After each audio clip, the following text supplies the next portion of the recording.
Hello बच्चों, hello, welcome to doubt नट पर आप सभी का बहुत बहुत स्वागत है। तो गुड इवनिंग जी, गुड इवनिंग। आ जाइए बेटा, आ जाइए। आप सभी का एक बार फिर से बहुत बहुत स्वागत है। आ जाइए। गुड इवनिंग जी, गुड इवनिंग बेटा।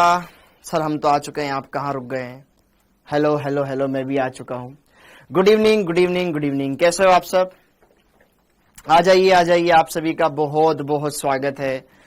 Hello hello, good evening. Hello जी, मैं एकदम बढ़िया हूं। ओके, तो आज हम इस चैप्टर में पढ़ने वाले हैं फेराडे के वैद्युत अपघटन के नियम। तो वैद्युत अपघटन के नियम पढ़ने के बाद हमारा इसमें जो कैलकुलेशन वाला पार्ट है ना, वो खत्म हो जाएगा। फिर देन इसके बाद हम पढ़ेंगे इसमें कुछ व्यावसायिक बैटरियां। हाँ जी। और बेटा अपन जो होमवर्क डिस्कशन करेंगे, ठीक है, हम संडे को क्लास लेंगे। ठीक है, एक क्लास अपन संडे को लेंगे भाई। गुड इवनिंग जी, गुड इवनिंग। हाँ जी बेटा, एक क्लास अपन संडे को लेंगे। हेलो हेलो हेलो, जिसका टाइम मैं आपको कल सैटरडे को बता दूंगा। Hello, good evening, good evening, good evening. आप सभी का बहुत बहुत स्वागत है बेटा। ओके, हाँ जी, आ जाओ आ जाओ आ जाओ आ जाओ। आप सभी का बहुत बहुत स्वागत है। Lakshmi Narayan, hello Prerna, hello Archana, Samreen, Meera, Manjeet, Suraj, Rudransh, hello Banita. Good evening, good evening, good evening बेटा। संडे को ओके, हाँ जी। हेलो गीतांजलि, आता है बेटा, कमेंट आता है आपका बेटा। इसके बाद एक लेक्चर और लगेगा जिसमें अपन कुछ व्यावसायिक बैटरियों के बारे में पढ़ेंगे, दिन खत्म। हाँ जी, ओके। देखो ध्यान से, रिएक्शन कोई भी आ सकती है बेटा, रिएक्शन कोई भी आ सकती है, उनको आयनों में तोड़ लो, काम हो खत्म। हाँ जी, अब जरा देखो ध्यान से, आगे बढ़ते हैं आज के लेक्चर को, आज समझते हैं। हाँ अनुष्का, बिल्कुल बेटा। ओके, मैं एकदम बढ़िया हूं। बासित एकदम बढ़िया, एकदम फर्स्ट क्लास। ओके, हाँ, कल वाली मैं ट्रिक बता रहा था ना आपको, कल एक ट्रिक बता रहा था मैं आपको। हाँ हाँ हाँ हाँ हाँ हाँ हाँ, तो वो सारी ट्रिक भी हम देखेंगे, सारी चीजें क्लियर करेंगे। ओके, तो सबसे पहले तो स्टार्ट करते हैं। आज है लेक्चर नंबर 12 और लेक्चर नंबर 12 में हम क्या पढ़ेंगे आज? फेराडे के वैद्युत अपघटन के नियम। अभी तक हमने यह देखा था वैद्युत अपघटन में कि यार जो वैद्युत अपघटन होता है, वैद्युत अपघटन होने के बाद क्या होता है, जो वैद्युत अपघट्य है वह टूट जाता है आयनों में, और विपरीत आवेशित आयन, जो आवेशित आयन होते हैं वो विपरीत आवेशित इलेक्ट्रोडों की ओर भागने लगते हैं। जैसे कि धनायन है वो कैथोड की ओर भागने लगेगा, जबकि ऋणायन है तो वो एनोड की ओर भागने लगेगा। इतनी बातें हमने देख ली थी। ओके, इस संडे को टेस्ट नहीं है मयंक। ओके, हाँ जी, इस संडे को टेस्ट नहीं है भाई, इस संडे को टेस्ट नहीं है, इस संडे को टेस्ट नहीं है। ओके, हाँ जी। अब जरा देखो ध्यान से, इतनी बातें हमने देख ली थी। फिर मैंने आपको उसमें कुछ वैद्युत अपघटन के उदाहरण भी बताए थे, जैसे कि PbBr2 का NaCl गलित ले लिया जाए, NaCl जलीय ले लिया जाए, कॉपर सल्फेट जलीय ले लिया जाए, कॉपर सल्फेट गलित ले लिया जाए, लेकिन इलेक्ट्रोड प्लेटिनम का ले लिया जाए, और अगर कॉपर का इलेक्ट्रोड ले लिया जा रहा है तो फिर कॉपर ही मिलेगा, है ना। फिर तनु H2SO4, सांद्र H2SO4, वो अभिक्रिया, ठीक। तो वो सारी बातें हम यहाँ पर देखेंगे, वो सारी बातें हम यहाँ पर देखेंगे, हर एक बात को अच्छे से क्लियर करेंगे। हाँ, कल यहाँ पर मैं आपको ट्रिक भी बता रहा था, उस ट्रिक को भी मैं यहाँ पर आपको बताऊंगा। ओके, तो चलिए सबसे पहले यहाँ पर हम ट्रिक देख लेते हैं। हाँ, और आज के लेक्चर को स्टार्ट करते हैं। तो रसगुल्लू, इतनी बातें हम देख चुके थे फेराडे के नियम के अंदर, तो वहां से ही सारी बातों को आगे बढ़ाते हैं, सारी बातों को क्लियर करते हैं। ओके, तो प्रीवियस लेक्चर में हमने यह देख लिया था कि वैद्युत रासायनिक श्रेणी के ऊपर ही यहां पर सब कुछ डिपेंड था। मैंने आपको यह बताया था कि अगर विलयन में दो तरह के धनायन हो तो कौन सा धनायन जाकर के पहले अपचयित होगा, जिसका अपचयन विभव ज्यादा हो। हाँ या ना, अपचयन उसका होगा कैथोड पर, कैथोड पर अपचयन होता है, तो पहले कौन सी धातु मिलेगी या पहले कौन सा आयन भागेगा जिसका अपचयन विभव ज्यादा होगा? यस और नो। और एनोड की ओर कौन सा ऋणायन भागेगा? एनोड की ओर होता है ऑक्सीकरण, तो जिसका ऑक्सीकरण विभव ज्यादा हो। हमें तो यहां पर जो टेबल हमने बना रखी है वो अपचयन विभव की बना रखी है, ठीक है। तो जिसका अपचयन विभव कम हो वो पहले ऑक्सीकृत हो जाएगा। तो वहां पर वो सारी इंफॉर्मेशन मैंने आपको बताई थी, और मैंने कल कहा भी था कि थोड़ा सा आपको संयम से पढ़ना है, अच्छे से क्लियर करना है। ओके, उतनी बातें क्लियर कर ली थी। अब जरा देखो ध्यान से, मैं यहां पर आपको एक ट्रिक बता देता हूं कि कैथोड पर कौन कौन से उत्पाद प्राप्त होते हैं, कैथोड पर प्राप्त होने वाली धातुएं मोस्टली यही मिलेगी आपको। जनरली हम जितने भी लेंगे उसमें मोस्टली यह धातुएं या यह गैस कैथोड पे मिलेगी, बाकी सब एनोड पे मिलेंगे। हाँ जी, जरा देखो ध्यान से, कैथोड पर प्राप्त होने वाले उत्पाद, ठीक है।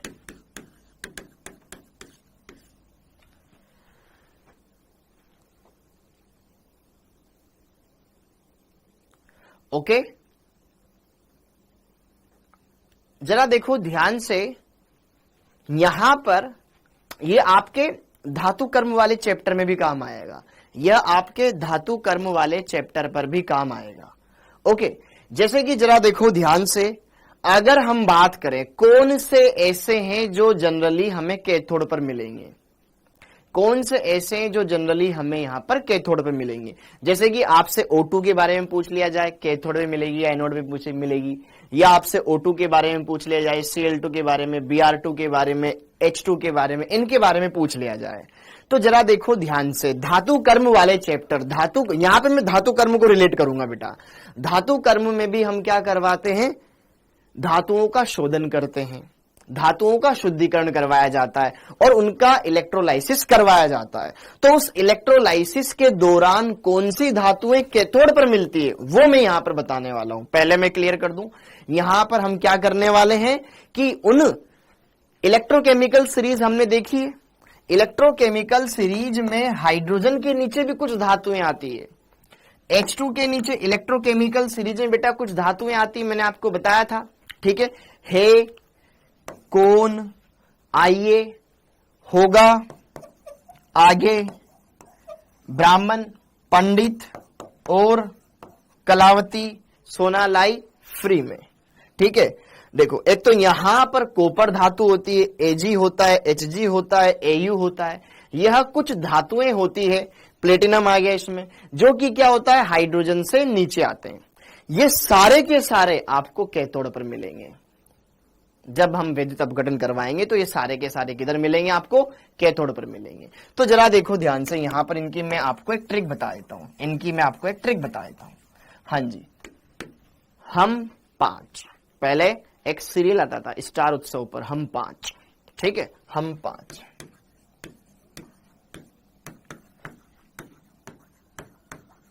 हम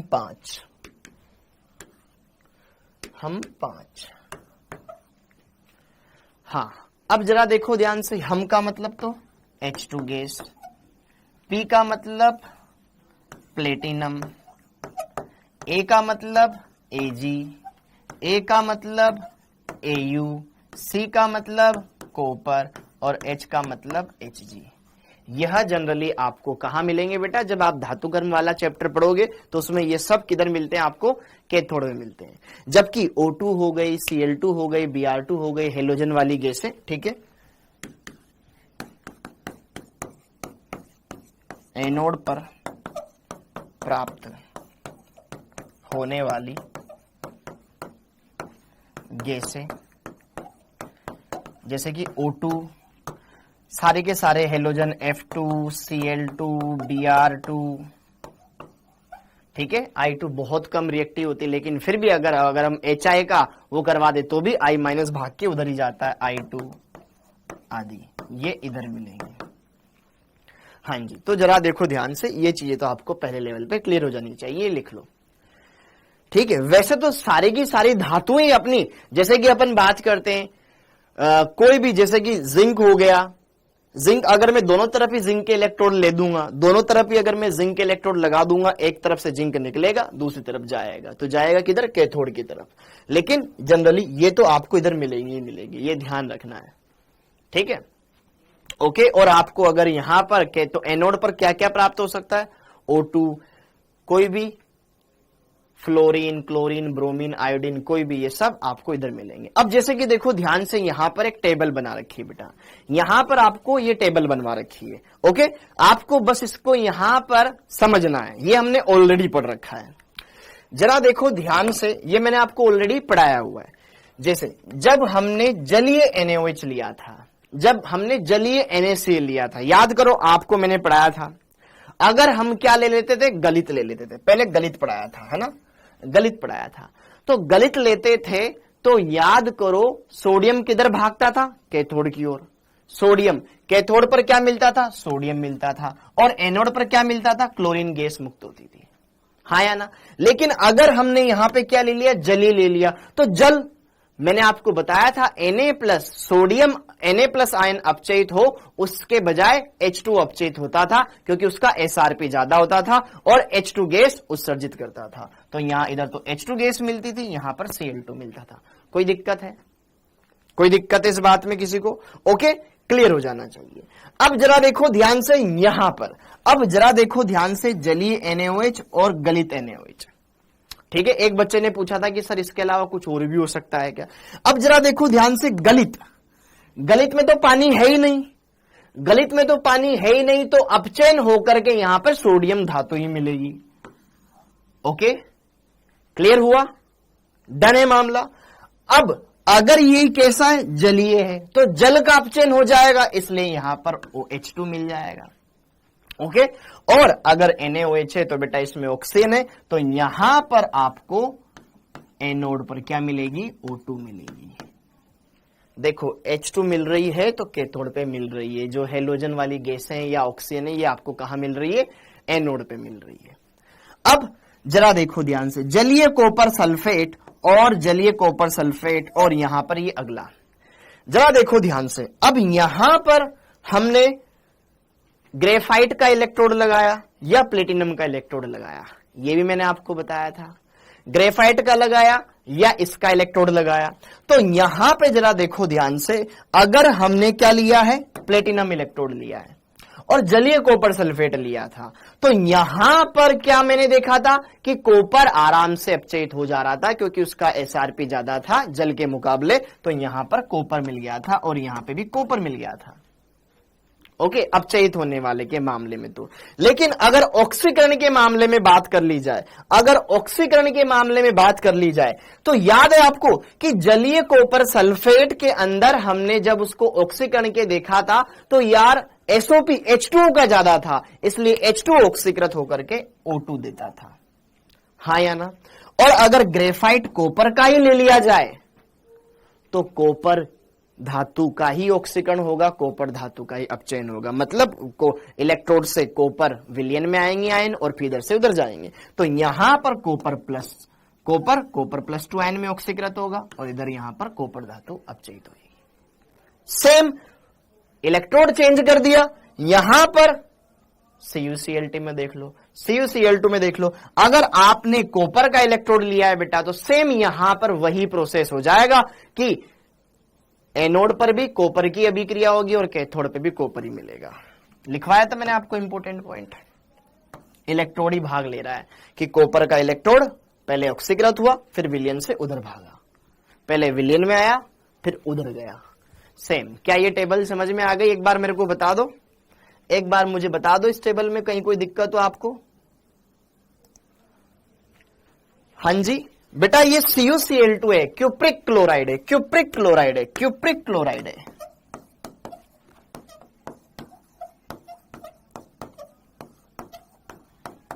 क्यूप्रिक क्लोराइड है, हाँ जी। डन है क्या मामला बेटा? बेटा इस चैप्टर के इसके तो PYQ मैंने खुद ने करवाए। ओके, देखो नफीसा अंसारी बेटा, ये सब कुछ आपको मैं ऑलरेडी लिखवा चुका हूं, यहां पर तो आपको बस इनको एक साथ आपके सामने रखवा दिया। हाँ जी, क्लियर है? ये सब कुछ आपको ऑलरेडी मैंने आपको लिखवा रखा है, कहीं पर कोई दिक्कत नहीं आएगी। अरे Cu2 प्लस है, ये क्यूप्रिक है, Cu+1 वाला होता है बेटा क्यूप्रस। अब जरा देखो ध्यान से, यहां पर आगे देखो, अब हाँ जी, अब जरा देखो ध्यान से, अगर यहां पर जलीय HCl है तो HCl में H प्लस Cl माइनस बनेगा, तो वहां पर H2 और Cl2 आयन, ये यहां पर H2 गैस, H2 इधर ही आएगी और यहां पे Cl2 प्राप्त हो जाएगा। बस यहां पर ये वाली लाइन एक दो रिएक्शन और तनु H2SO4 और सांद्र H2SO4 वाला केस मैंने आपको पढ़ाया था कि तनु H2SO4 लेते हैं तो एक तरफ तो मिलती है H2, एक तरफ मिलती है O2। H2 अगर तनु है तो जल का अपचयन होकर के H2 मिलता है, ये मिलता है। और अगर हम बात करते हैं H2O के ऑक्सीकरण की तो सल्फेट आयन से ज्यादा SO2 होता है H2O का, तो वही ऑक्सीकरण होता था और O2 देता था। देख लो आपके नोट्स में लिखा हुआ है। परंतु अगर हम सांद्र ले लेते हैं बेटा, परंतु हम सांद्र ले लेते हैं तो वहां पे सल्फेट आयन की सांद्रता ज्यादा हो जाती, तो इसलिए सल्फेट आयन ही ऑक्सीकृत होकर के H2O8 2- देता था, इधर तो H2 ही मिलता था। क्या ये अभिक्रिया मैंने आपको बताई थी? क्या ये अभिक्रिया मैंने आपको बताई थी? बोलो बोलो बोलो बोलो। जिन बच्चों ने सारी चीजें बेटा प्रीवियस लेक्चर में पढ़ी है वही यहां पर है। हाँ, जो एनोड पे ऑक्सीकरण होता है और यहां पर ये लिखना नहीं है, बस आपको इसको समझना है। अब जैसे कि सपोज कर लो, मान लो AgNO3 दे दिया जाए या फिर तनु NaCl दे दिया जाए, तो यहां पे जरा देखो ध्यान से। तनु NaCl वाला केस तो मैंने पढ़ाया है, प्लेटिनम इलेक्ट्रोड वाला। तनु NaCl मतलब पानी है, तनु है, पानी है, तो पानी है तो बेटा यहां पर H2 मिल जाएगा, इधर O2 मिल जाएगा। अब अगर यहां पर AgNO3 की बात करें, AgNO3 की बात करें तो AgNO3 बेटा टूटेगा और क्या देगा? Ag प्लस आयन देगा और NO3 माइनस आयन देगा। क्या ले रखा है? जलीय ले रखा है। तो अब रसगुल्लो आप मुझे बताओ 8 कैथोड क्या होगा? 8 कैथोड, अरे ये कौन है रवि कश्यप सर? ये तो तुमने बताया है नहीं बेटा, कैसे बात करते हो तुम यार? ओके, कम से कम ये तुमसे तो मत बोलो। ओके, अब जरा देखो ध्यान से, Ag प्लस आयन जलीय है, तो जलीय है तो मेरे पास आयन का भी अपचयन हो सकता है या H2O का भी हो सकता है। जलीय है तो जरा देखो मेरे पास Ag प्लस का भी अपचयन हो सकता है और H2O का भी अपचयन हो सकता है। किसका अपचयन होगा? जिसका SRP ज्यादा होगा। जिसका SRP ज्यादा होगा उसका अपचयन होगा। याद है इलेक्ट्रोकेमिकल सीरीज में Ag नीचे आता था, Ag नीचे आता था, हाँ या ना? इसका पहले यहां पर अपचयन होगा और ये Ag देगा, ये वाली अभिक्रिया नहीं होगी। क्लियर है बच्चों? हाँ या ना? Very good. आप इलेक्ट्रोकेमिकल सीरीज में देखो Ag नीचे आता है, H2O तो ऊपर ही रह गया, इसका SRP ज्यादा, ये अपचयित हो जाता था, तो यहां पर Ag मिला। कहां गया? क्लियर हो गया? वो Ag मिला, Ag मिला, मिल गया। अब जरा देखो ध्यान से, अब जरा देखो ध्यान से, इतनी बात क्लियर हो गई। और अगर ऑक्सीकरण करवाने की बात आ जाए तो 8 कैथोड 8 एनोड,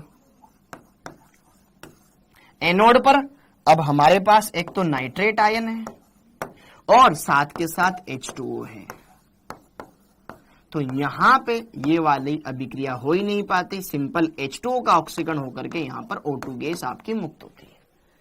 सेम वही रीजन कि इसका ऑक्सीकरण विभव H2O से कम होता है।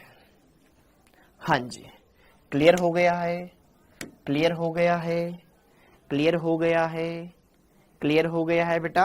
तो यहां पर ये आपको O2 मिल गया।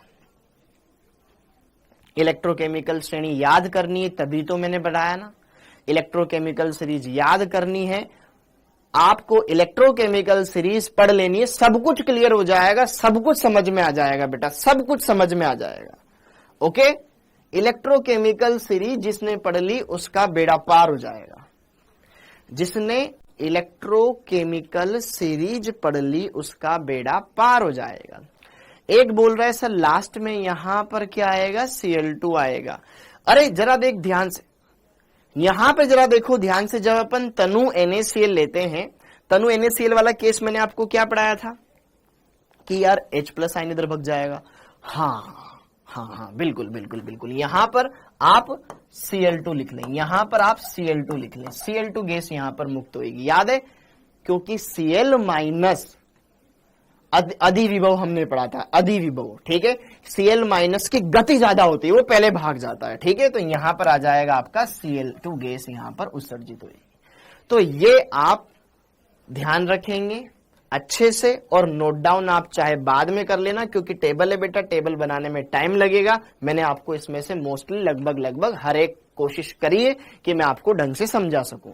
अदरवाइज मैं आपके सामने डायरेक्ट ऐसे लेकर आता तो आपको पढ़ने में दिक्कत आती कि सर ये कैसे बन रहा है, क्या इनका मेथड है। वो मेथड पूरा मैंने आपको पिछली क्लास में सिखाया है, अच्छे से वहां पे समझे होंगे तो आपको ये सब कुछ समझ में डेफिनेटली आएगा। क्या इतनी बात क्लियर हो गई है? अब आगे बढ़ते हैं। तो अभी तक तो हमने क्या देखा, गुणात्मक विश्लेषण। अभी तक हम ये देख रहे हैं कि यार अगर मैं ये वैद्युत अपघट्य लूंगा तो मुझे उससे ये चीजें मिल सकती हैं, लेकिन उनकी कितनी मात्रा मिलेगी, मात्रात्मक विश्लेषण भी तो करते हैं फिजिकल केमिस्ट्री में, कैलकुलेशन भी तो करते हैं। अब हम करेंगे कि यार इलेक्ट्रोडों पर जो उत्पाद प्राप्त हो रहा है, या जो उत्पाद मतलब जो मात्रा विसर्जित हो रही है, जो या फिर जो मात्रा प्राप्त हो रही है, उसकी क्वांटिटी कितनी है। तो उत्पादों की मात्रा कैसे ज्ञात करते हैं, तो उसी पर आधारित है अपना फेराडे का नियम। तो हेडिंग डाल लो बेटा, फेराडे के वैद्युत अपघटन के नियम, फेराडे के वैद्युत अपघटन के नियम, फेराडे के वैद्युत अपघटन के नियम, अपघटन के नियम। हाँ जी, फेराडे ने वैद्युत अपघटन से रिलेटेड दो नियम दिए बेटा। पहला फेराडे का प्रथम नियम, फेराडे का प्रथम नियम, और दूसरा फेराडे का द्वितीय नियम। सिंपल, फेराडे का द्वितीय नियम, द्वितीय नियम। हाँ जी, तो फेराडे का प्रथम नियम क्या होता है, फेराडे का द्वितीय नियम क्या होता है, आइए चलिए इनके बारे में बात करें। तो याद करो रसगुल्लो, मैंने आपको ये पढ़ाया था कि इलेक्ट्रोड पर प्राप्त होने वाले उत्पाद किन किन बातों पे डिपेंड करते हैं। पहली बात हमने पढ़ी थी कि वैद्युत अपघट्य की प्रकृति क्या है, कौन सा वैद्युत अपघट्य ले रहे हो, उसकी सांद्रता कितनी है, तनु है कि सांद्र है, गलित है, वो वाली। तीसरी बात, इलेक्ट्रोड कौन सा ले रहे हो, इलेक्ट्रोड की प्रकृति क्या है। जैसे कि अगर हम जलीय कॉपर सल्फेट ले रहे हैं, जलीय कॉपर सल्फेट ले रहे हैं और प्लेटिनम इलेक्ट्रोड ले रहे हैं, तो मैंने आपको बताया था कि कैथोड की तरफ कॉपर भागेगा और इधर H2 ऑक्सीकृत होगा, ठीक है, तो फिर वो ऑक्सीकृत हो गया था। क्लियर हो गया ओके। लेकिन अगर मैंने वहां पर कॉपर के इलेक्ट्रोड ले लिए तो कॉपर +2 आयन में ऑक्सीकृत होगा, फिर वो उधर जाकर के अपचयित होगा। तो इलेक्ट्रोड भी डिपेंड करता है। और लास्ट पॉइंट मैंने आपको बताया था आवेश की मात्रा, कि प्रवाहित आवेश कितना हो रहा है। तो यहां पर पहला नियम उसी पर आधारित है। जैसे कि अगर मैं बात करूं, लिखना नहीं है, कॉपर +2 आयन 2 इलेक्ट्रॉन लेकर के कॉपर में अपचयित हो जाता है, +2 से 0 में चला गया, अपचयन हो गया। अगर मैं यहां पर ये आवेश, जैसे कि अभी 2 मोल आवेश प्रवाहित हो रहा है, 2 मोल आवेश है, तो यहां पर 1 मोल कॉपर मिल रहा है। अगर प्रवाहित आवेश चेंज कर दूं, जैसे कि 4 मोल कर दूं, उस हिसाब से बढ़ जाएगा 6, क्योंकि 1 मोल इलेक्ट्रॉन पर आवेश 1 फेराडे, 2 मोल पर 2 फेराडे, 3 हो जाएगा 3 मोल। तो कितनी इसकी मात्रा, जैसे जैसे आवेश की मात्रा बढ़ती जाएगी वैसे वैसे प्राप्त होने वाले उत्पाद की मात्रा बढ़ती जाएगी। तो पहला नियम उसी पर आधारित है, और दूसरा उसी का एक हिस्सा है छोटा सा, कि अगर हम श्रेणी क्रम में बहुत सारे ऐसे सेल लगा दें, वैद्युत अपघटनी सेल, तो फिर उसमें क्या रिलेशन होता है। तो यहां पे जरा देखो ध्यान से, आपका फेराडे का प्रथम नियम, फेराडे का प्रथम नियम। तो यहां पे जरा देखिए ध्यान से, फेराडे का प्रथम नियम, हेडिंग डाल लीजिएगा, वैद्युत अपघटन का प्रथम नियम। ये नियम क्या कहता है कि एक इलेक्ट्रोड पर निक्षेपित या उससे विसर्जित होने वाले पदार्थ की मात्रा की कितनी मात्रा उसकी जा रही है। ठीक है, विलयन से प्रवाहित आवेश की मात्रा के समानुपाती होता है। ठीक है, विलयन से प्रवाहित आवेश की मात्रा के समानुपाती होता है। तो यहां पर पदार्थ की मात्रा को कैपिटल W से दर्शाते हैं और आवेश आप जानते हैं Q से दर्शाते हैं। तो यहां पे जरा देखो ध्यान से, अर्थात W समानुपाती Q, W समानुपाती Q, और ये समानुपाती का चिन्ह हटेगा बेटा, तो W बराबर आ जाएगा Z गुणा Q। एक बार इसको नोट डाउन कर लीजिए फटाफट से, एक बार इसको नोट डाउन कर लीजिए, फटाफट से इसको नोट डाउन कर लीजिए कि एक इलेक्ट्रोड पर निक्षेपित अथवा विसर्जित होने वाली पदार्थ की मात्रा विलयन से प्रवाहित आवेश Q के समानुपाती होता है। समानुपाती का चिन्ह हट गया और एक नया स्थिरांक आ गया Z। अब यहां पे सारी चीजें आप लिख लो, जहां W क्या है, निक्षेपित पदार्थ की मात्रा, निक्षेपित मतलब जमा होना, इकट्ठा होना, निक्षेपित या उत्सर्जित। ठीक है, निक्षेपित पदार्थ की मात्रा, पदार्थ की मात्रा किसमें, ग्राम में, ग्राम में। ठीक है, ओके। Q क्या है, आवेश, प्रवाहित आवेश किसमें, कूलाम में। और Z हमारे सामने एक नया चीज आया, Z को बोला जाता है बेटा वैद्युत रासायनिक तुल्यांक, वैद्युत रासायनिक तुल्यांक, वैद्युत रासायनिक तुल्यांक, वैद्युत रासायनिक तुल्यांक। तो हमारे पास एक फॉर्मूला आ गया, अगर आपको प्रवाहित आवेश पता है और Z का मान पता है तो आप इसमें रख सकते हो।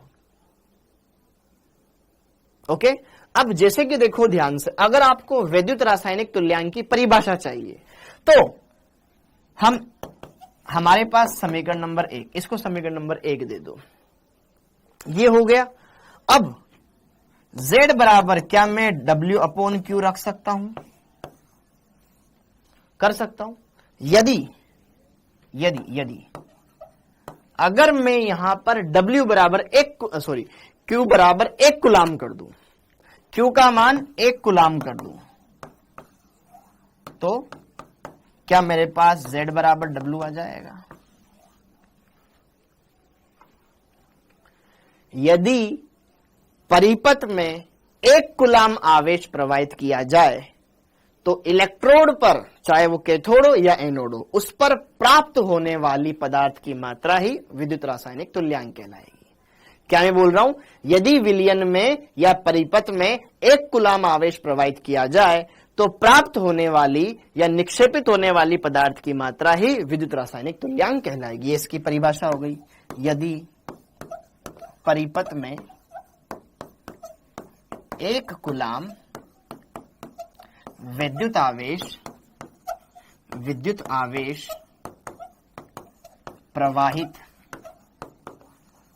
प्रवाहित किया जाए तो प्राप्त पदार्थ की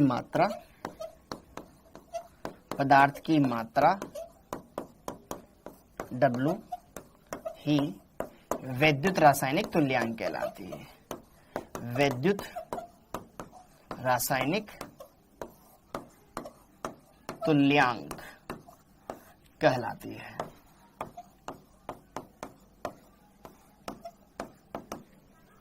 तुल्यांक कहलाती है। ओके, ये चीज आप लिख लीजिए ताकि जो बच्चे बोर्ड्स में ना, तो उनको परिभाषा तो पता हो कि हाँ विद्युत रासायनिक तुल्यांक क्या होते हैं।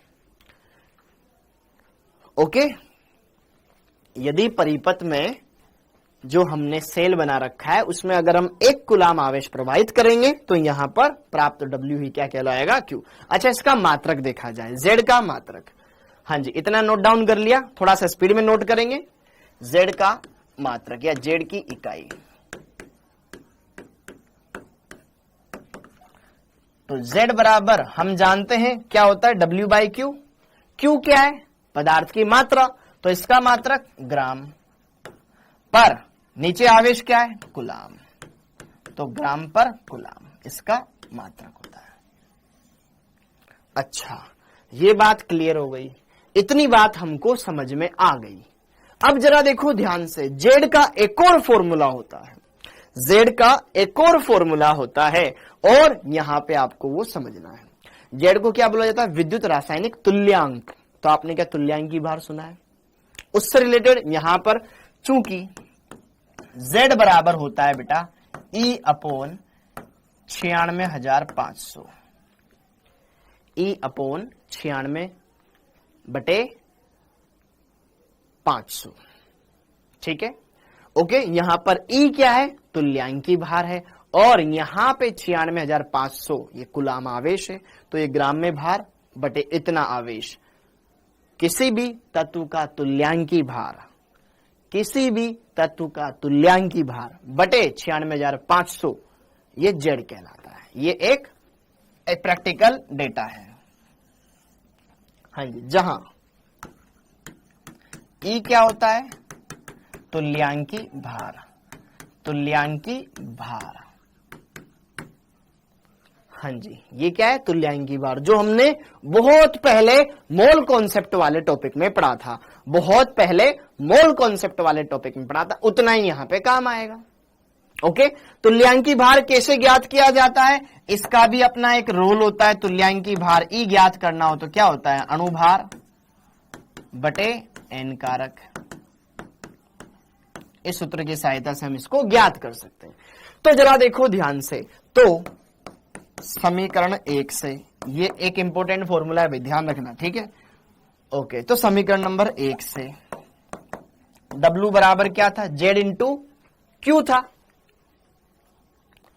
W बराबर क्या था? Z गुणा क्यू था, तो Z गुणा क्यू यहां पर हम रख दें, Z का मान रख दें बेटा E अपॉन 96,500। ओके, एवं इधर साइड में एक और चीज, चूंकि Q जो आवेश होता है, आवेश क्या होता है? धारा क्या होती है? आवेश के प्रवाह की दर। क्या आपने बचपन में ये पढ़ा होगा ना यार, फिजिक्स में पढ़ा होगा, I बराबर Q अपॉन T। I बराबर क्या होता है बेटा? Q अपॉन T, आवेश के प्रवाह की दर धारा कहलाती है। अगर मेरे को Q का मान निकालना हो तो I गुणा T कर दूं क्या? हाँ जी, I गुणा T कर दूं क्या? तो जरा देखो ध्यान से, मेरे पास आ जाएगा आवेश बराबर होता है धारा गुणा समय। तो यहां पर मैं क्या, ये तो Z का मान, ओके, और Q का मान I गुणा T रख दूं, तो यहां पर मेरे पास एक नया फॉर्मूला आ गया, W बराबर E अपॉन 96,500 गुणा I गुणा T। ठीक है, ये समीकरण नंबर 2, जहां आपको I धारा किसमें? एम्पियर में, और T समय जो कि किसमें है? सेकेंड्स में। ये एक फॉर्मूला और तैयार हो गया, ठीक है। और चाहो तो आप ये I गुणा T यहां पे भी रख सकते हो बेटा, क्योंकि जगह I गुणा T रख दो तो W बराबर हो जाएगा ZIT। यहां पर भी आप Q की जगह I गुणा T रख सकते हो, तो W बराबर हो जाएगा Z गुणा I गुणा T। ठीक है, वो अपन ने यहां पे परिभाषा लिख ली। ओके, फिर ये हमने उसमें पुट कर दिया और W का ये एक और सूत्र हमारे पास आ गया। क्लियर है? ओके, इस सूत्र से अभी हम बहुत सारे क्वेश्चंस लगाने वाले हैं, इस सूत्र से हम अभी बहुत सारे क्वेश्चंस लगाने वाले हैं, लेकिन उससे पहले कुछ छोटी छोटी चीजें मैं यहां पर आपको समझा दूं, हाँ जी, जो कि हमारे कैलकुलेशन में हेल्प करेगी। इतनी बात क्लियर हो गई। इसी समीकरण से जरा देखो ध्यान से, इसी समीकरण को क्या हम ऐसे भी लिख सकते हैं? W अपॉन E, इसको समीकरण नंबर 2 दे देना, ठीक है। ये एक सूत्र हो गया, W अपॉन E बराबर क्या हो जाएगा? IT अपॉन 96,500, IT गुणा 96,500।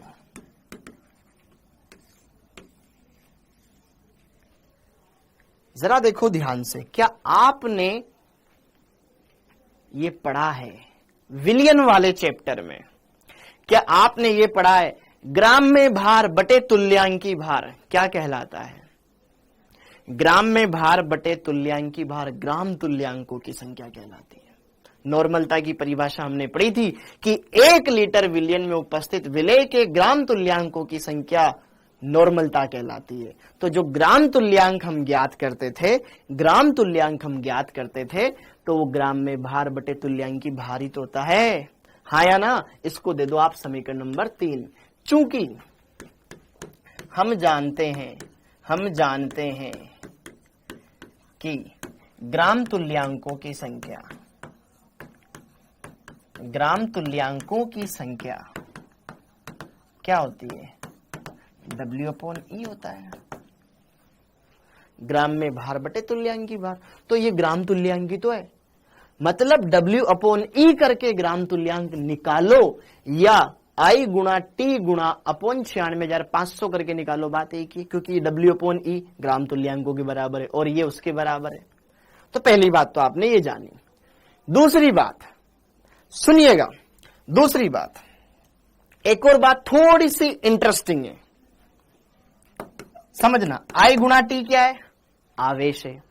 I धारा, T समय, धारा और समय का गुणनफल आवेश है। ये आवेश है जो कि परिपथ में प्रवाहित हो रहा है।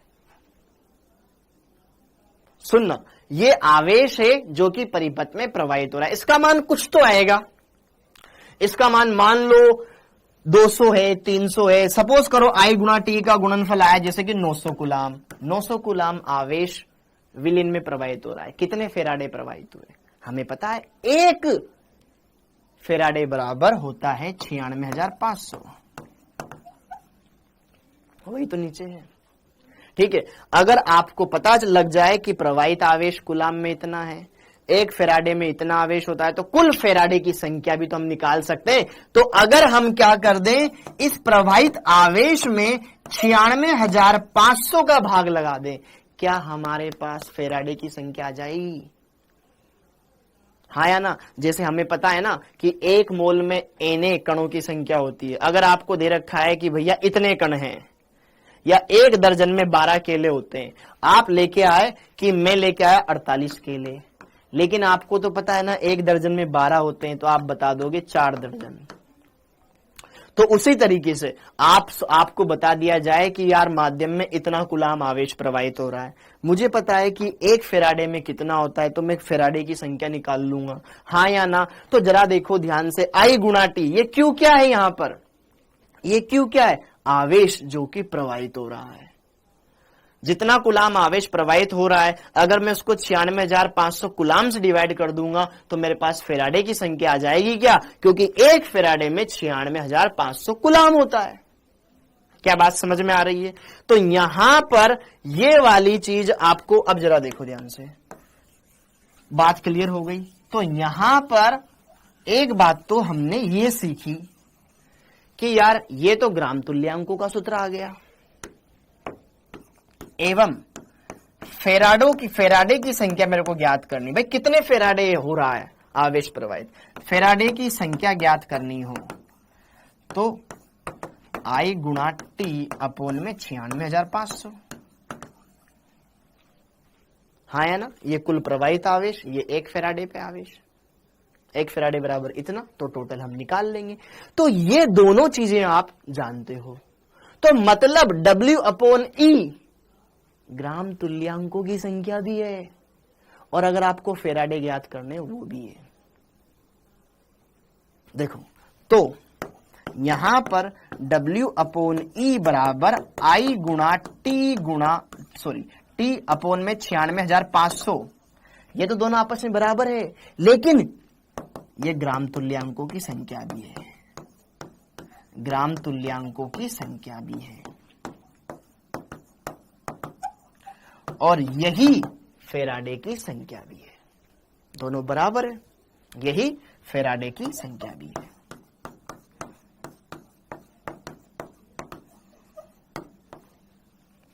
बोलिए, क्या आपको हमारी बात समझ में आई क्या?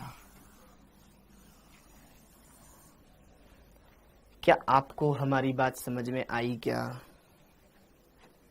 बोलिए ना।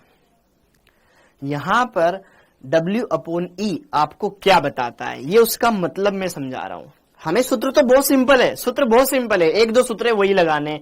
W बराबर Z गुणा Q, अब Q की जगह IT रख दो तो W बराबर ZIT हो जाएगा। Z का मान 96,000, Z का मान E/96,500 रख दो तो आपके पास दूसरा सूत्र आ जाएगा, और कुछ नहीं है। लेकिन उसके क्या क्या मतलब है वो मैं आपको बता रहा हूं कि अगर ग्राम में भार बटे अणुभार को, तुल्यांकी भार को डिवाइड करोगे तो आपके ग्राम तुल्यांकों की संख्या निकल जाएगी, और अगर प्रवाहित आवेश को अगर आप 96,500 से डिवाइड करोगे तो आपके पास फेराडे की संख्या आ जाएगी। ये दोनों बराबर है, मतलब ग्राम तुल्यांकों की संख्या और फेराडे की संख्या बराबर है। पहली बात तो हमने यहां पे ही सीख ली। क्या इस बात में किसी को कोई शक, कोई डाउट, कोई संदेह नहीं होना चाहिए? अब दूसरी बात, यहां पर क्या ये W/E फेराडे की संख्या है? क्या W/E फेराडे की संख्या है? ये यहां IT अपॉन 96,500। मान लो भाई, ये तो अपन ने कर लिया, इसमें कोई दिक्कत नहीं बेटा। ये समीकरण नंबर 3, ये समीकरण नंबर 4। एक बात मैं आपको और सिखाना चाहता हूं यहां पर, आप यहां से तुल्यांकी भार की परिभाषा भी बता सकते हो। आप यहां से तुल्यांकी भार की परिभाषा ही बता सकते हो। ये बात क्लियर हो गई? अब वापस से इस क्वेश्चन को अपन थोड़ा सा होल्ड करते हैं, आपके साथ ही करेंगे उसको। उससे पहले एक परिभाषा भी अपन यहां पर बता सकते हैं। हाँ जी, चूंकि हम जानते हैं W बराबर होता है I गुणा IT अपॉन 96,500।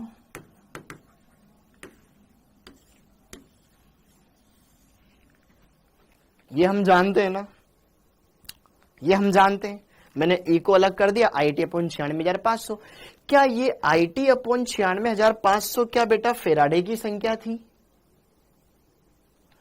अगर इसका मान 1 हो जाए,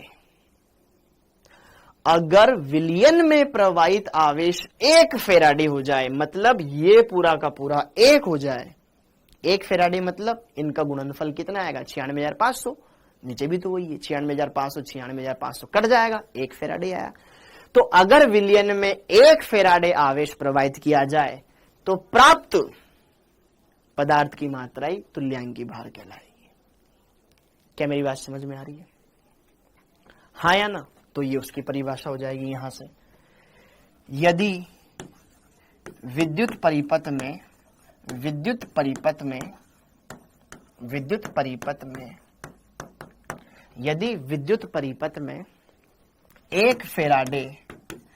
1 फेराडे आवेश प्रवाहित किया जाए तो निक्षेपित पदार्थ की मात्रा कहां पर? इलेक्ट्रोडों पर। तो इलेक्ट्रोडों पर निक्षेपित पदार्थ की मात्रा तुल्यांकी भार कहलाती है। तुल्यांकी भार कहलाती है। डन, बस। ओके, तो ये मामला क्लियर है। ओके, ठीक है मामला। तो ये सारी परिभाषाएं हो गई। तो अब यहां पर हमने क्या क्या देख लिया, एक बार आप इसको पहले नोट डाउन कर लो। हाँ जी, अगर विद्युत परिपथ में 1 फेराडे आवेश प्रवाहित कर दिया जाए तो इलेक्ट्रोडों पर निक्षेपित या विसर्जित पदार्थ की मात्रा तुल्यांकी भार कहलाएगी। तो यहां पर बेटा हमने 3 फॉर्मूले देखे। कौन कौन से फॉर्मूले देखे? पहला फॉर्मूला देखा हमने W बराबर Z गुणा Q। ओके, फिर दूसरा फॉर्मूला, अगर मुझे आवेश पता हो, आवेश क्या होता है? धारा का गुणनफल धारा इंटू समय का गुणनफल, ये दूसरा फॉर्मूला बन गया। तीसरा फॉर्मूला W बराबर Z का मान रख दो E अपॉन 96,500, ये I गुणा T। यही फॉर्मूले हैं, 3 फॉर्मूले, इन्हीं से सारे क्वेश्चंस होंगे, सारी बातें क्लियर होगी। ठीक है, ओके। और मैंने आपको पहले ही करवा रखा है कि 1 मोल इलेक्ट्रॉन पर कितना आवेश होता है, 1 फैराडे। ठीक, तो ये 3 फॉर्मूले हमारे पास है, इन्हीं को हमें लगाना है बारी बारी से, जहां जरूरत पड़ेगी वहां पर। अब जैसे कि देखो ध्यान से यहां पर पहला क्वेश्चन,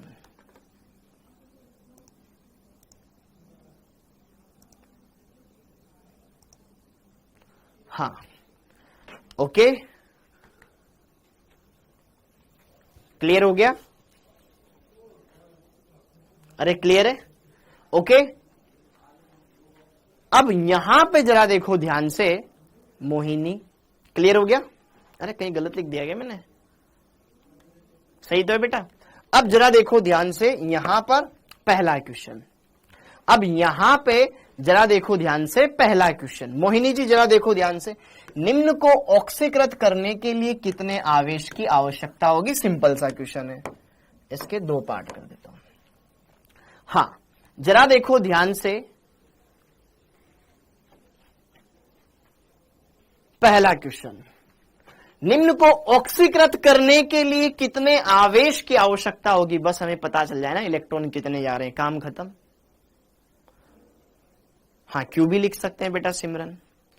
अब जरा देखो ध्यान से, पहला क्वेश्चन, 1 मोल H2O को ऑक्सीकृत करना है, तो H2O के ऑक्सीकरण वाली अभिक्रिया मैंने लिखवा रखी है आपको कि यार H2O का ऑक्सीकरण होता है तो क्या होता है, ऑक्सीकरण के दौरान O2 मिलती है, क्या मिलती है? O2 मिलती है।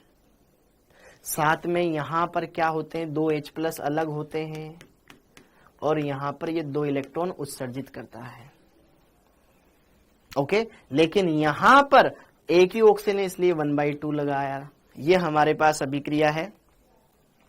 बस आप ये देख लो कि यार मुझे क्या करना होगा, अगर मुझे 1 मोल को इसमें ऑक्सीकृत करना है, इसका गुणांक देखो, ये अभिक्रिया आपको पढ़ाई गई है,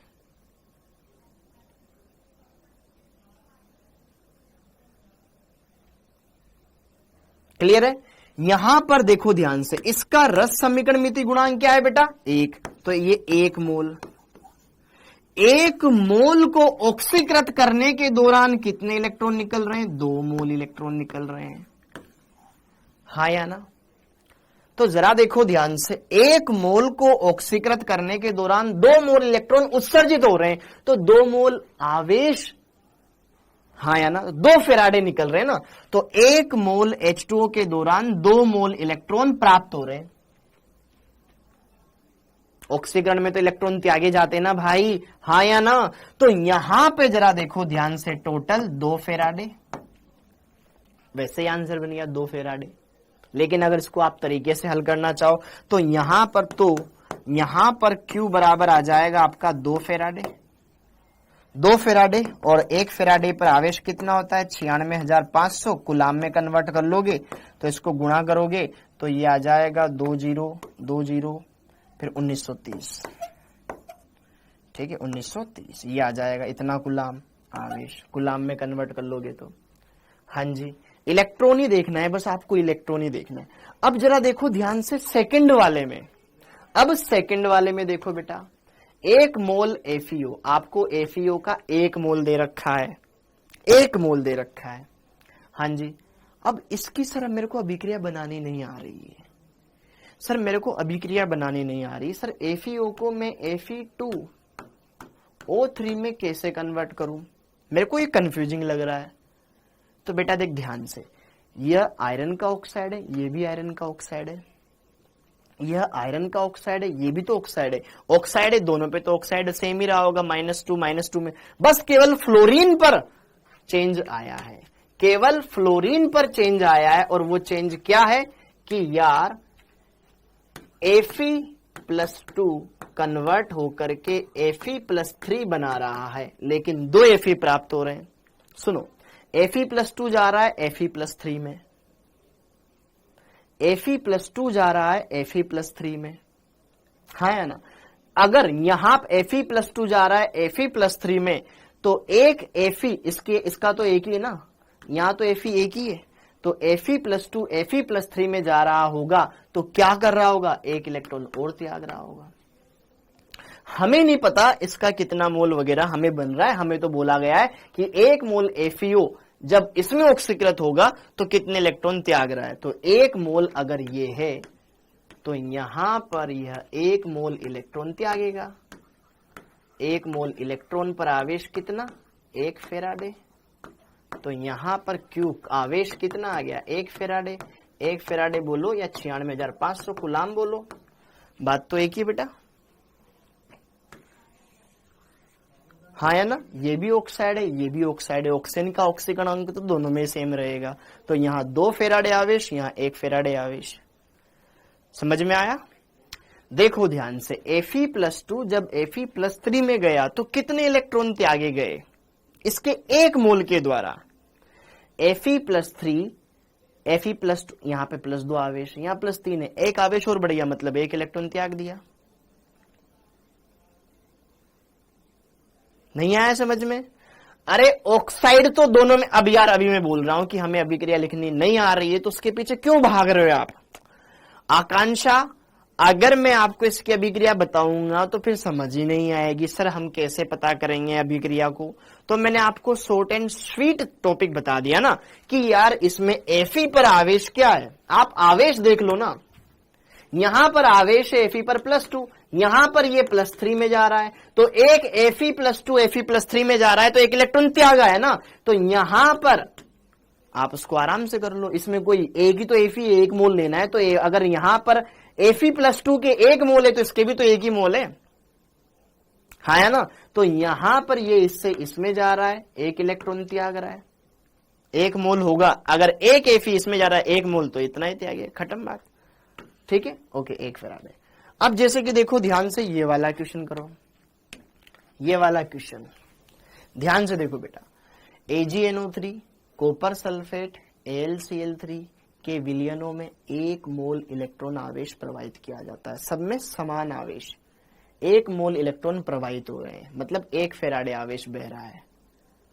तो AgCuAl के मोलों का अनुपात क्या होगा?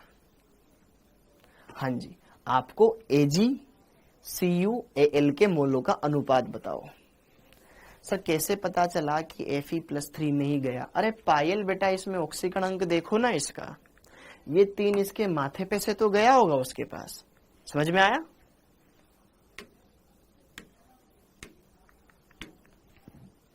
हाँ जी, हाँ वेरी गुड शालिनी। अब जैसे कि देखो ध्यान से, हमें क्या दे रखा है, AgNO3 दे रखा है, एक हमें क्या दे रखा है, कॉपर सल्फेट दे रखा है, एक हमें क्या दे रखा है, AlCl3 दे रखा है। मुझे आप इन तीनों में बता दो Ag, कॉपर और एल्यूमिनियम पर आवेश क्या है। तो जरा देखो ध्यान से, इसमें जो Ag होगा क्या वो Ag+ में, इतना बता दो। यहां पे कॉपर सल्फेट किस में है बेटा, कॉपर +2 में है, और यहां पर एल्यूमिनियम में, एल्यूमिनियम क्लोराइड में एल्यूमिनियम +3 पर है। क्या ये बात समझ में आ गई? यह अपचयित हो रहे हैं, ये सब आयन है, आयन है, तो यहां पर ये सब किधर भाग रहे हैं, कैथोड पर एकत्र होने वाले मोलों का अनुपात।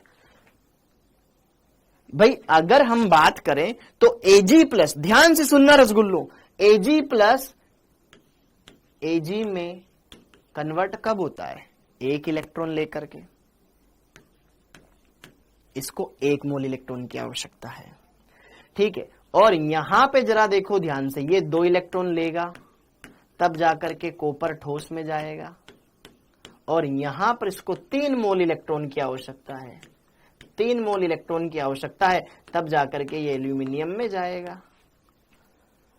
तो अब जरा देखो ध्यान से, अरे कॉपर सल्फेट में +2 कैसे बेटा, इस पर ये आवेश देखो ना, +2 है ना कॉपर पर, पहले भी तो करवाया है।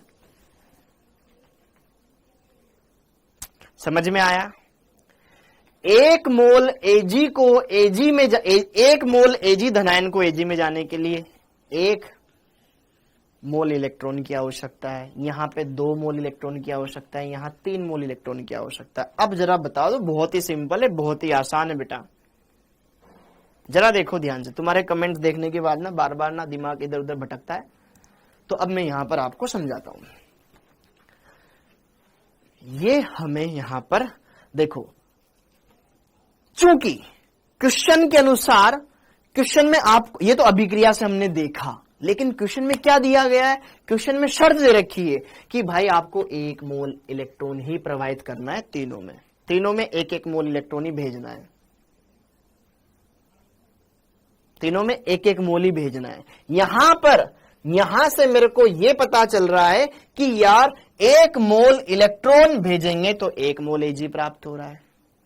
हमें के मोल ही तो बताने ना, यहाँ पे Ag के मोल कितने, यहाँ पे कॉपर के मोल कितने, यहाँ एल्यूमिनियम के मोल कितने, उनका अनुपात निकाल लेंगे। मेरे को मतलब मोल चाहिए, हाँ या ना। तो 1 मोल इलेक्ट्रॉन से 1 मोल Ag का मिल रहा है, हाँ या ना। तो यहां से, और अभिक्रिया में भी तो 1 मोल आवेश ही तो प्रवाहित हो रहा है, 1 मोल इलेक्ट्रॉन ही तो है। तो यहां पे जरा देखो ध्यान से, 1 मोल इलेक्ट्रॉन द्वारा प्राप्त Ag के मोल कितने, 1। अभिक्रिया में भी 1 मोल ही हो रहा है, तो Ag के तो 1 मोल मिलेंगे पूरे। अब जरा देखो ध्यान से, इस सेकेंड अभिक्रिया के लिए देखो, 2 मोल इलेक्ट्रॉन से 1 मोल कॉपर मिल रहा है। चूंकि 2 मोल इलेक्ट्रॉन क्या दे रहे हैं आपको, 1 मोल कॉपर दे रहे हैं, इसलिए 1 मोल इलेक्ट्रॉन कितना देंगे भाई, अभिक्रिया में तो आपके 1 मोल ही लग रहा है ना, 2 मोल इलेक्ट्रॉन 1 मोल दे रहे हैं, तो 1 मोल कितने देंगे, 1/2 मोल कॉपर के मोल पता चल गए। ठीक है, सेम इस थर्ड वाली अभिक्रिया के लिए देखो, चूंकि 3 मोल इलेक्ट्रॉन क्या दे रहे हैं, 1 मोल Al दे रहे हैं, एल्यूमिनियम दे रहे हैं। अभिक्रिया में कितना है, 1 ही है, इसलिए 1 मोल इलेक्ट्रॉन कितना देगा, भाग लगा देंगे, 1/3 मोल एल्यूमिनियम। तो मुझे क्या तीनों के मोल पता चल गए कि भैया 1 मोल इलेक्ट्रॉन आप प्रोवाइड करोगे ना तो इतने इनके मोल मिलेंगे। Ag का मोल 1, कॉपर का मोल 1/2, Al का 1/3। तो इनके अनुपात, तो मोलों के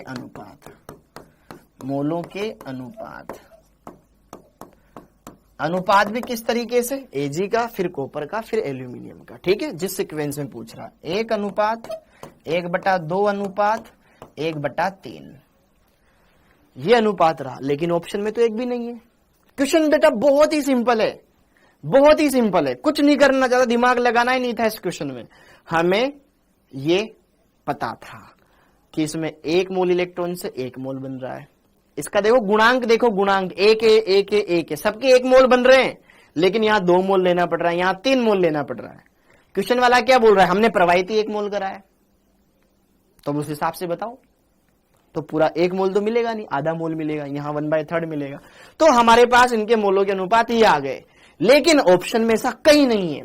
तो जरा देखो ध्यान से, इन्होंने क्या किया है कि यार ये बटे में जो संख्या आ रही है ना, इन तीनों अनुपात को ऐसी संख्या से गुणा कर दे, इन दोनों के एलसीएम से। 2 और 3 का एलसीएम आता है 6। अगर तीनों को हम 6 से गुणा कर देंगे बेटा, अगर यहां पर इन अनुपात को 6 से गुणा कर देंगे ताकि नीचे वाले मान कट जाएंगे। ठीक है, 6 से गुणा किया तो 6, इसको गुणा किया तो 2 से कट जाएगा 3 बार, और इससे गुणा किया तो ये कट गया। तो 6:3:2, ऑप्शन नंबर बी। आपके लिए अभी लंबा है, लेकिन अदरवाइज देखा जाए ना, बहुत छोटा सा क्वेश्चन है, 1 मिनट का क्वेश्चन है। पहले आपने देखा, पता लगा लिया, फिर उसके बाद भाई 1 मोल से 1 मोल, पूछने वाला भी पूछा, 2 मोल से 1 मोल बोल रहा है, 1 से कितना हो जाएगा 1/2, यहाँ पे 3 से 1, तो 1 से कितना 1/3, खट खट खट 1 अनुपात, ये फिर गुणा कर दिया। मुश्किल से 10 सेकंड का क्वेश्चन है। ओके, पहले टाइम लग रहा है, कोई दिक्कत नहीं, लेकिन हम एग्जाम में कर लेंगे क्योंकि हमने सीख लिया, अब नहीं लगना चाहिए। अगला क्वेश्चन जरा देखो ध्यान से, इस क्वेश्चन को अब हम करते हैं, इस क्वेश्चन को अब हम सीखते हैं। क्वेश्चन क्या है,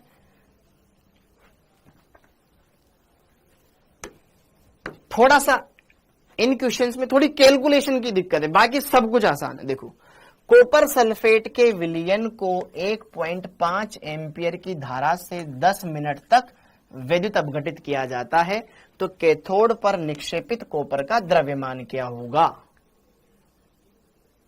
इतनी बात तो क्लियर है। मतलब कॉपर सल्फेट का विलयन ले रखा है, तो कॉपर सल्फेट के अंदर कॉपर आयन किस अभिक्रिया द्वारा कॉपर में कन्वर्ट होता है, ये पता है दिमाग में कि यार कॉपर +2 आयन 2 इलेक्ट्रॉन लिया होगा और कॉपर में गया होगा। ये तो हमें पता है, क्रिस्टल क्लियर है। ठीक है, अब जरा देखो ध्यान से। हाँ जी, हमसे क्या पूछ रहा है? निक्षेपित कॉपर का द्रव्यमान, मतलब W पूछ रहा है। W कितना भार उसका मिला। ओके, समझते हो ना? तो यार जरा देखो ध्यान से, चूंकि हम जानते हैं W बराबर क्या होता है, Z गुणा I गुणा T। अब I तो मेरे को पता है, T पता है मेरे को, Z क्या होता है भाई? Z क्या होता है? Z होता है बेटा E/96,500। I गुणा T से प्रवाहित आवेश निकाल लोगे। समझ में आ रही मेरी बात कि नहीं आ रही है? आनी चाहिए, बहुत ही सिंपल बात है।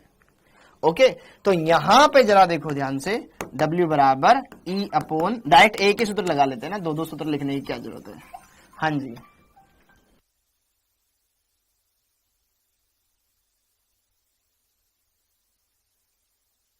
ओके, तो यहां पर हम जानते हैं बेटा W बराबर क्या होता है, E/96,500 गुणा में I गुणा T। अब सारे मान इसमें रख दो, तो W, E का मान तुल्यांकी भार कैसे निकालते हैं? E बराबर मोलिकुलर वेट, अणु भार। अच्छा, ये तो परमाणु है ना, कॉपर। किसका? अच्छा, तुल्यांकी भार भी किसका रखेंगे, ये भी क्वेश्चन है। कॉपर तत्व के बारे में बात कर रहे हैं ना, जो तत्व उत्सर्जित हो रहा है या प्राप्त हो रहा है उसका रखेंगे। तो कॉपर +2 से कॉपर में गया है, तो यहां पर कॉपर का परमाणु भार आएगा बेटा, कॉपर का परमाणु भार बटे उसका N कारक आएगा। हाँ जी, कॉपर का परमाणु भार होता है 63.5 और N कारक आवेश 2। ठीक है, 63.5 बटे 2, ये आ जाएगा ग्राम में तुल्यांकी भार। यहां पे रख दो, बस सोल्व कर लो। 63.5 बटे में 2, ये 96,500। ओके, हाँ जी, I का मान 1.5। T मिनट में दे रखा है, सेकंड में कन्वर्ट करो। 10 मिनट 1 सेकंड, 1 मिनट में कितने होते हैं? 60 सेकंड, तो टोटल 600 सेकंड हो जाएंगे। क्लियर है? इसको सोल्व करना है, बस इतनी सी बात है। अब इसको सोल्व करना है, थोड़ा सा टास्क तो लंबा है, तो जरा देखो ध्यान से, यहां पर इसको सोल्व कर लिया जाए। 63.5 2 गुणा 96,500। ओके, यहां पर ये हो जाएगा 15 15 6 90 90 900, ये हो गया 900। तो 2 0 से 2 0 छम। ठीक है, इसको 9 से गुणा कर लो। 9 पंजे 45, हासिल लग गए 4, 9 तिया 27, 27 और 4 हो जाएगा 31, हासिल लग गए 3, 9 छंग 54, 54 और 3 57। देख लेना भाई, 571.5 आ गया, बटे में 2 इंटू 96 665, ये बचा है।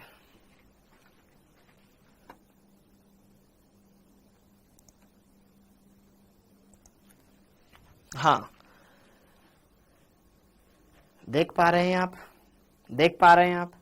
अरे यार देखो, इसको सोल्व करने के बाद इतना आया। अच्छा, बहुत सारे बच्चे कर भी रहे हैं, बहुत सारे ने बताया भी जवाब है। ओके, तो यहां पर सोल्व करने के बाद इतना आया। ओके, और लगभग में यहां पे आंसर बता रहा 0.296। ठीक है, ओके, अच्छा 0.29 ग्राम, ग्राम में आएगा भाई, ग्राम में आएगा, ग्राम में आएगा, ग्राम में आएगा। ओके, ग्राम में आएगा। कहीं पे कैलकुलेशन मिस्टेक नहीं है बेटा, कहीं पे भी कैलकुलेशन मिस्टेक नहीं है। W बराबर E/96,500 I गुना टी, ये I का मान रख दिया, समय 10 सेकंड था, 10 मिनट था, मिनट को सेकंड में कन्वर्ट कर दिया। E का मान हमने रख दिया कार्बन का कॉपर का परमाणु भार बटे N कारक, ठीक है।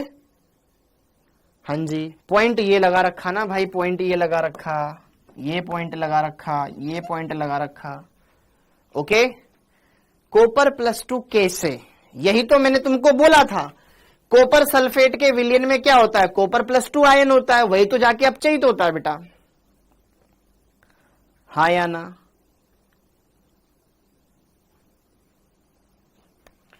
देख 15 को 10 से गुणा, एक देख 1.5 को 10 से गुणा कर 15, 15 को 6 से गुणा कर 15 छक्के 90 और एक 0 वो तो 900 आ जाएगा बेटा। इसको सोल्व करेगी 900 आ जाएगा,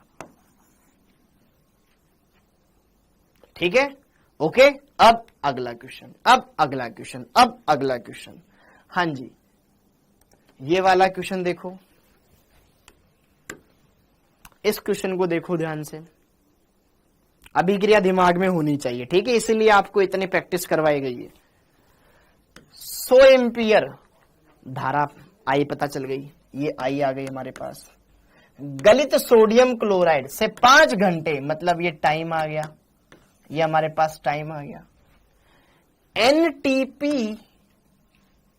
एनटीपी पर निकलने वाली क्लोरीन गैस के आयतन की गणना करो। अब तुम्हें सबसे पहले तो गलित सोडियम क्लोराइड का मतलब है NaCl, गलित दे रखा है, हाँ या ना। अब इसमें तुम्हें क्लोरीन गैस कैसे प्राप्त होती है वो भी क्रिया पता होनी चाहिए। NaCl जो गलित है उसमें क्लोरीन गैस कैसे प्राप्त होती है वो भी क्रिया पता होनी चाहिए, तो काम बन जाएगा। बहुत ही सिंपल काम है, फिर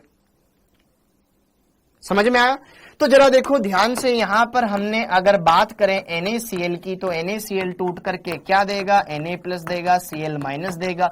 गलित है तो सिर्फ इसमें NaCl ही है, बाकी जलवल तो है नहीं, तो यहां पे Cl- किधर भागेगा, एनोड की ओर। तो 8 एनोड, एनोड पर क्या होगा वो भी क्रिया आपको यहां पे समझनी है, बस जिसमें काम हो गया।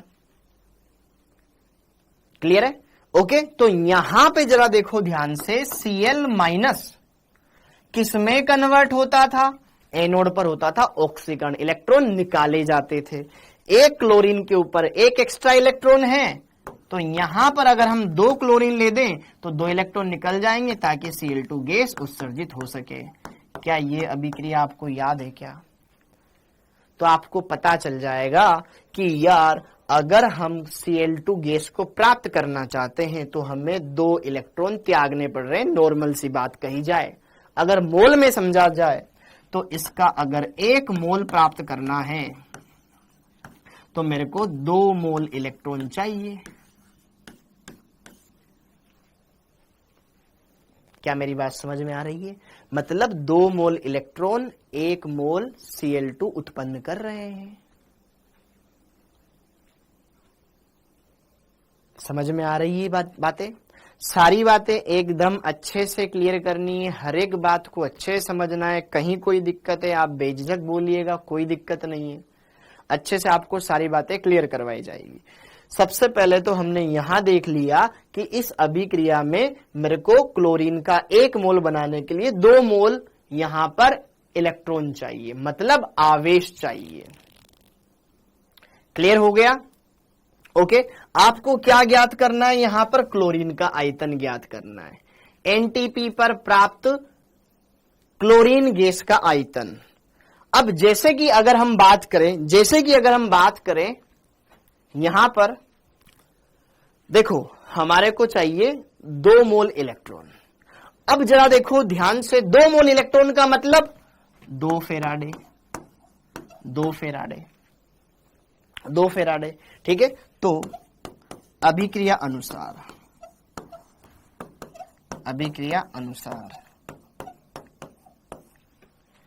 1 मोल Cl2 गैस प्राप्त करने के लिए आवश्यक आवेश की मात्रा कितनी है? 2 फेराडे।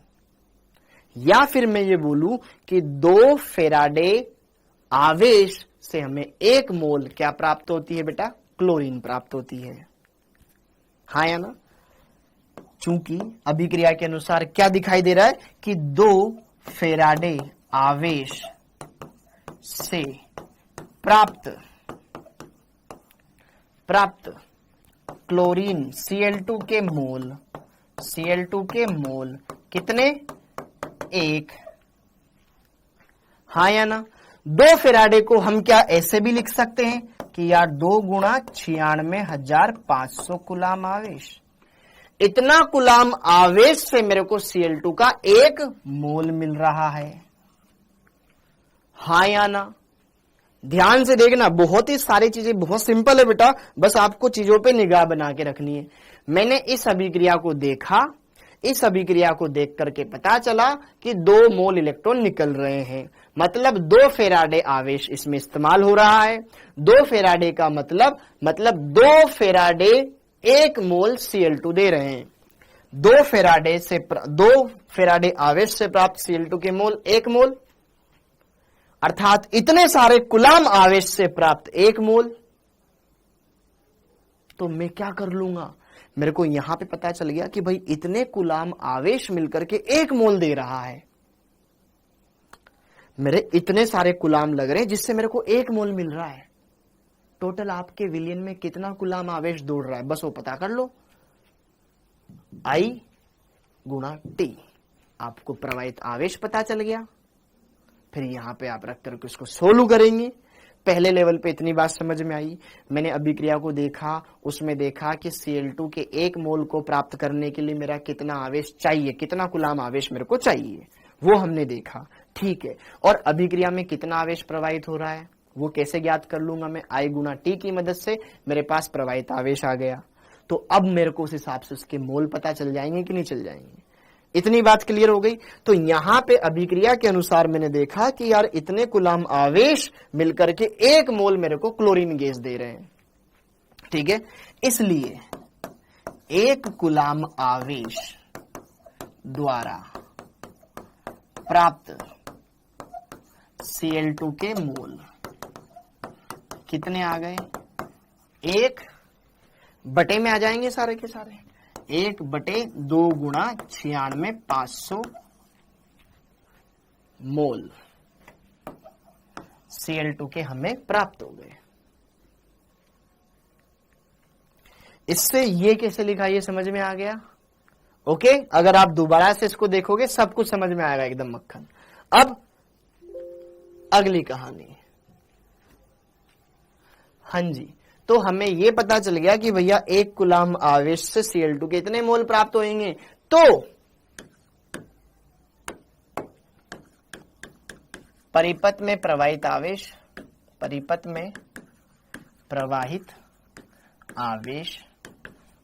Q कैसे निकालते हैं? I गुणा T से। I का मान कितना एम्पियर धारा बोल रहा है वो? 100 एम्पियर धारा दे रखा है। T का मान कितना दे रखा है? 5 घंटे। तो घंटे को पहले 5, 1 घंटे में कितने मिनट होते हैं? सेकंड में बदलना पड़ेगा। 1 घंटे में होते हैं 60 मिनट, तो इतने मिनट हो गए। सेकंड में बदलो, फिर 60 से और गुणा करो, इतना आपके पास कुलाम आवेश आ गया। ओके, तो अब हम यहां पर समझ चुके हैं कि यार 1 कुलाम आवेश से इतने मोल मिलेंगे, तो इतना कुलाम आवेश से कितना मिलेगा। क्लियर हुआ? यहां पे जरा देखो ध्यान से, 1 कुलाम आवेश से इतने मोल मिल रहे हैं, तो आपके तो अभिक्रिया में इतना कुलाम आवेश दौड़ रहा है। अरे यस और नो, तो उससे कितना मिलेगा? तो इसको सोल्व करेंगे थोड़ा बहुत, ये हो जाएगा 3600। ओके, ये 100, या फिर इसको घातों में लगा लें, 6 चंग 36।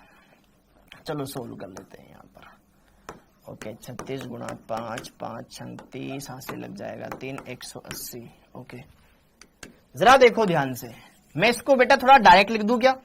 इसको डायरेक्ट लिख दूं क्या?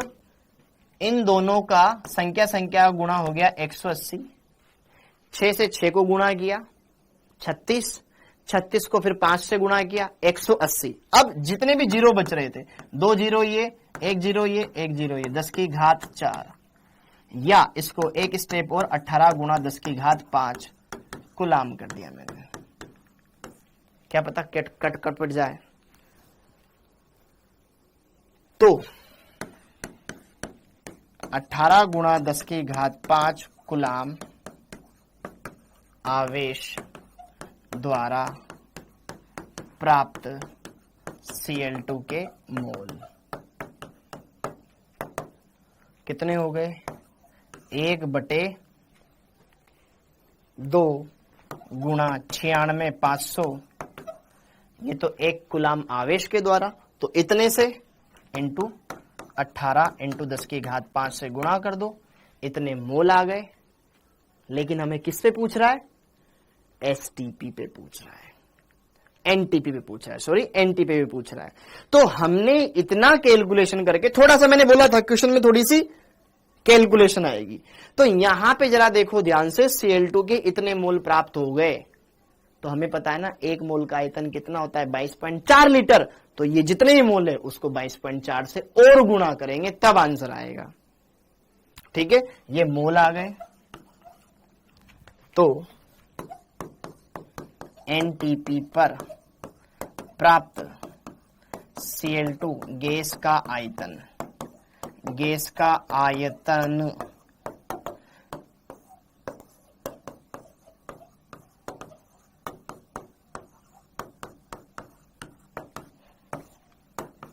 22.4 लीटर।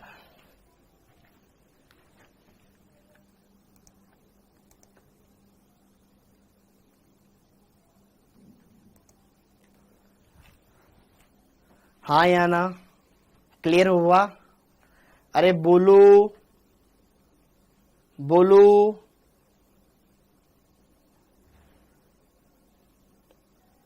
अब यार देखो क्वेश्चन में कैलकुलेशन है तो बेटा कैलकुलेशन तो करनी पड़ेगी ना यार। क्वेश्चन में कैलकुलेशन है तो कैलकुलेशन तो करोगे ही सही ना आप? हाँ या ना? तो जरा देखो ध्यान से, यहां पर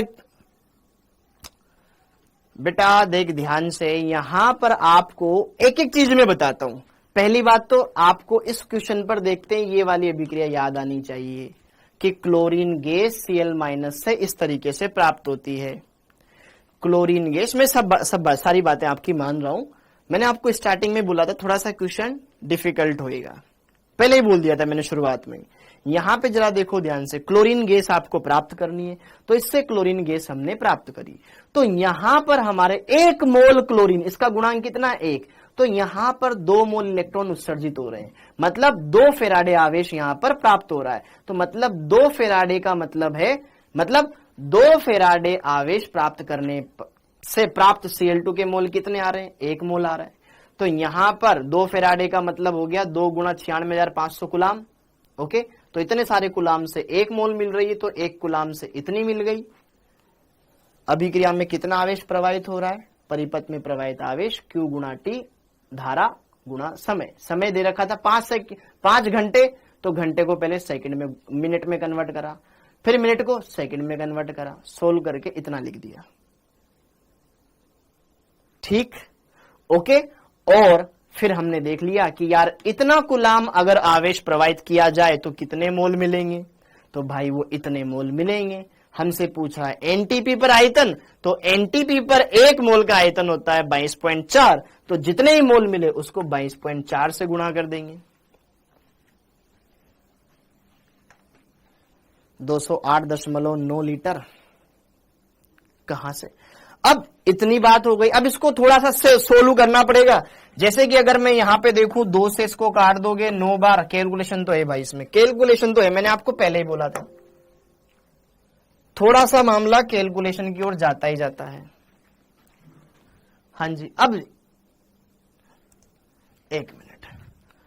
हाँ जी, ये मामला थोड़ा सा तो कैलकुलेशन की ओर जाएगा ही जाएगा। यहां पर ऊपर कितना हो गया? अरे यार 1 मिनट, कुछ क्वेश्चन मैं आपको होमवर्क में दे दूंगा फिर। 9 गुणा 10 की घात 9 गुणा 10 की घात, अच्छा ये 2 से कटिए, नीचे बच गया बेटा 96 5, 965 मैंने नीचे रख दिया। देखना ध्यान से क्या किया मैंने यहां पर, 9 2 जीरो थी, 2 जीरो को मैंने यहां पर कट कर दिया, एक के पीछे 5 जीरो से, तो 3 जीरो बच गई, तो यहां पर 10 की घात 3 हो गया। 9 गुणा 10 की घात 3 बटे 965। अच्छा और आगे क्या था, 22.4, 22.4। फिर भी इसको थोड़ा बहुत तो सोल्व करना ही पड़ेगा बेटा, ये कैलकुलेशन ऐसी जिसको सोल्व करना पड़ेगा। ओके, और फिर आपको इसमें मान रखना पड़ेगा। और अगर मैं यहां पर थोड़ा सा इसको और देख लूं तो 9 ये 22, ठीक है, ये 224 हो गया, फिर 10 की घात 2 बच गया, 2 जीरो इसके लगा दो पीछे, और यहां पर ये 965, इसको थोड़ा सोल्व करना पड़ेगा।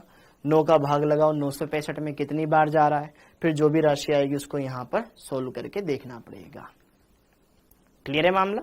ओके, अगर हम यहां पर थोड़ा सा रफली में कर लूं, 965 को अगर आप 9 से भाग लगाओगे तो 9 एकम 9, ठीक है, ओके, इजीली कट गया। अब एक अंक उतार लिया, नहीं जा रहा, जीरो लगा दो, 65, 9 सत्ते 63, 107। अच्छा तो लमसम में आप इसको 107 बार काट दो, 107 का भाग लगा दो, फिर इसमें 107 का भाग लगा दो आप इसमें 22,400 में 107 का भाग लगा दो।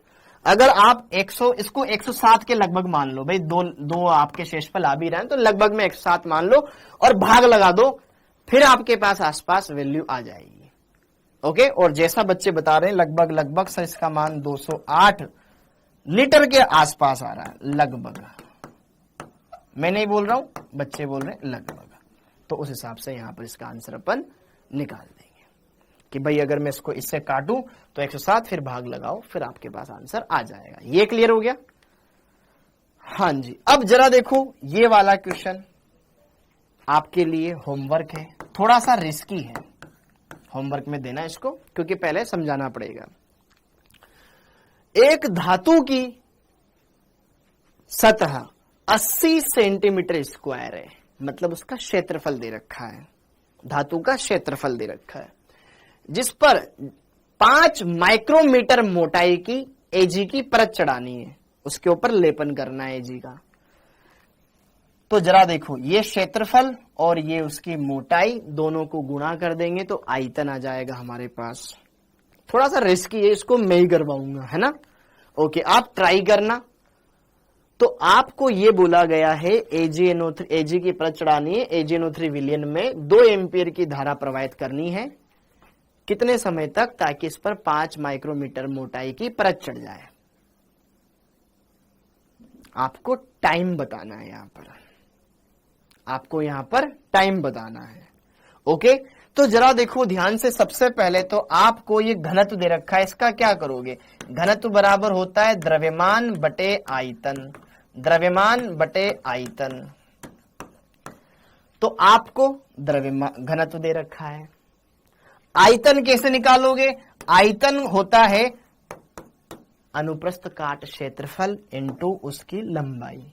अब यहां पर जो अपने आयतन, भाई कितनी मोटाई उसकी एल्यूमिनियम की चढ़ानी पड़ेगी, एक तो उसका अनुप्रस्थ काट और जितना वो मोटा हो रहा है, तो यहां पर उसका अनुप्रस्थ काट और इनटू उसकी लंबाई, लंबाई का काम करेगा यहां उसकी मोटाई, उसकी थिकनेस कितनी है। तो यहां पर जब आप 80, ये तो सेंटीमीटर में दे रखा है लेकिन ये माइक्रोमीटर में है, इसको पहले आपको सेंटीमीटर में बदलना पड़ेगा। ठीक, यहां पर मैं थोड़ा सा हिंट देता हूं, क्योंकि 1 मीटर बराबर होता है 10 की घात -6 माइक्रोमीटर और 1 सेंटीमीटर बराबर होता है 10 की घात -4 माइक्रोमीटर। तो उस तरीके से आपको उसको डील करना पड़ेगा। ठीक है, ये 80 है और यहां पर ये 5 है। ओके, इसको आप 10 की घात -4 से गुणा करना, ताकि ये सेंटीमीटर क्यूब में आपका आयतन निकल जाए। आयतन आ जाएगा, घनत्व दे रखा है, द्रव्यमान आपका यहां से निकल जाएगा, जो कि W का कार्य करेगा। W बराबर क्या होता है, E गुणा I धारा, T समय, बटे में 96,500। ये पता चल गया। ये आप खुद निकालना दिमाग लगा के कि Ag प्लस किस तरीके से Ag में जाता है, तो क्या उसका तुल्यांकी भार आना चाहिए। धारा पता है, ये नीचे वाला मान पता है, T आप यहां पे कोशिश करिएगा ज्ञात कर सके। ये वाला क्वेश्चन। अब विद्युत अपघटन का द्वितीय नियम, इसको अपन कल करेंगे, ठीक। ओके, उससे पहले कुछ क्वेश्चन और। ये नहीं कर पाओगे भी, ओके, ये वाला भी रहने दो। हाँ, ये वाला क्वेश्चन आपके लिए बेटा होमवर्क, ये वाला क्वेश्चन आपके लिए होमवर्क। 60 सेकंड में 1 एम्पियर की धारा, 60 सेकंड तक हम 1 एम्पियर की धारा प्रवाहित कर रहे हैं, तो कैथोड पर मुक्त होने वाली इलेक्ट्रॉनों की संख्या क्या होगी, ट्राई कीजिएगा। ये आपके लिए होमवर्क है, नीट में आया हुआ क्वेश्चन है। बेसिक कॉन्सेप्ट लगा के आप इसको कर सकते हो, बस थोड़ा सा आपको यहां पे समझना पड़ेगा कि किस तरीके से चीजें यहां पे चल रही है। 1 एम 60 सेकंड तक मुक्त होने वाले इलेक्ट्रॉनों की संख्या सोचना, ठीक है, ट्राई करना, वरना फिर अगली क्लास में मैं करवाऊंगा। ये वाला ट्राई करके देखना कि H2O अगर पूर्णतया टूट जाए, H2O जब पूर्णतया टूट जाएगा तो उससे H2 और O2 निकलती है।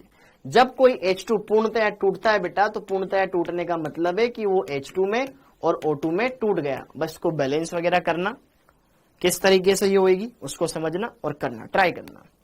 ये कुछ क्वेश्चंस थे जो मैं आपके लिए लेकर आया था। हाँ जी, तो इसी के साथ बेटा आप सभी का बहुत बहुत धन्यवाद, क्योंकि बाकी चीजें फिर अपन अगली क्लास में समझ लेंगे।